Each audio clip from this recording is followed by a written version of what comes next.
High বন্ধুরা, আবারও আমার চ্যানেলে তোমাদের সবাইকে স্বাগত।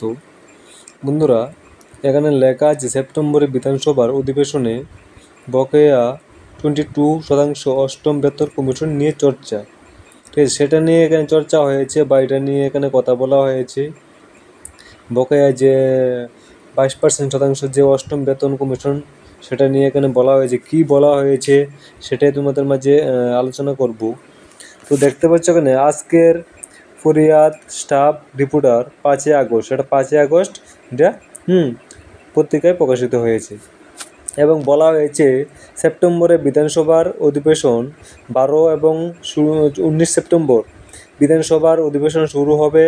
দুটো তারিখ আলোচনার মধ্যে আছে, এখনও চূড়ান্ত হয়নি দিন তারিখ, কিন্তু দুটো তারিখ আলোচনা উঠে এসেছে। ঠিক আছে, মানে এখানে কিন্তু 12 আর 19 তারিখ দুইটি ডেট কিন্তু এখানে আলোচনা ক্রমে উঠে এসেছে, কিন্তু ঠিকভাবে সিদ্ধান্ত করা হয়নি যে 12 বা 19 যে কোনো একটি তারিখে হবে, কিন্তু 12 এবং 19 তারিখের মধ্যে সিদ্ধান্ত চলছে। ঠিক আছে, তো যে কোনো একদিন অধিবেশন শুরু হবে। ঠিক আছে, যে কোনো একদিন এটা অধিবেশনটা শুরু হবে, তবে তা আগামী কয়েকদিনের মধ্যে চূড়ান্ত করা হবে, কিন্তু কয়েকদিনের মধ্যে এটা চূড়ান্ত করানো হবে। তো অবশ্য বিধানসভার লেখা আছে যে অবশ্য বিধানসভার অধিবেশনের কথা জানাজানি হতে শিক্ষক কর্মচারীদের হিসাব নিকাশ শুরু।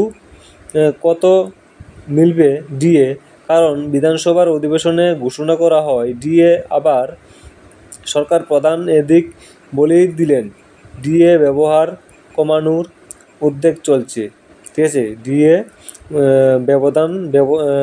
ব্যবধান কমানোর উদ্যোগ চলছে। ঠিক আছে, রাজ্যের শিক্ষক কর্মচারীদের বক্তব্য কথা ছিল কেন্দ্রীয় সপ্তম বেতন কমিশন। ঠিক আছে, এটা কথা ছিল যে সপ্তম কমিশন হিসেবে দেওয়া হবে, কিন্তু সর্বোচ্চ ফিটমেন্ট ফ্যাক্টর 2.57 আর হলো না 2.72। ঠিক আছে, আবার বাম আমলের মতো ডিআর ব্যবধান শূন্য নামিয়ে আনার চেষ্টা শোনা গেলেও এখনও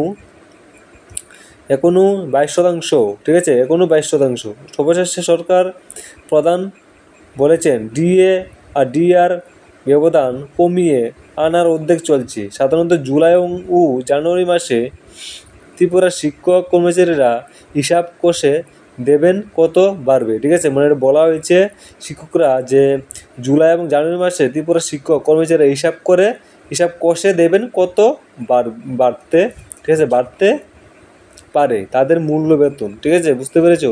কেন্দ্রীয় সরকারের 55% ডিএ ডিআর এবারের ঘোষণায় বেড়ে কত হবে তা এখন স্পষ্ট হয়নি। ঠিক আছে, কিন্তু শিক্ষক কর্মচারীদের হিসাব রাজ্য সরকার ডিএ ডিআর চাহিদা পূরণ করবে।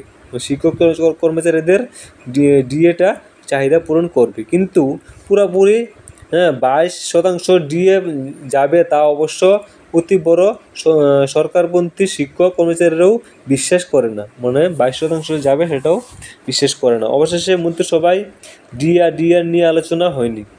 ঠিক আছে, আবার ডিআর বিধানসভার অধিবেশনে ঘোষণা করেন মুখ্যমন্ত্রী ডক্টর মানিক শাহ। বিগত দুইবার বিধানসভার অধিবেশনে ডিআর ঘোষণা করা হয়েছে। এবার সেপ্টেম্বরের মাসে বিধানসভার অধিবেশনে হতে পারে বলে আভাস। 12 সেপ্টেম্বর বিধানসভার অধিবেশন শুরু হতে পারে, আবার 19 সেপ্টেম্বর অধিবেশন শুরু হতে পারে। এখনও পুরোপুরি দিন তারিখ চূড়ান্ত হয়নি। ঠিক আছে, দিন তারিখ পুরোপুরি চূড়ান্ত হয়নি, এটা বলা হয়েছে। এবং বলা হয়েছে কিন্তু পুরোপুরি 22% পাবে কিনা সেটা এখানে বলা হয়নি। ঠিক আছে, এবং 12 বা 19 সেপ্টেম্বর বিধানসভা অধিবেশন শুরু হলে যে কোনো একদিনে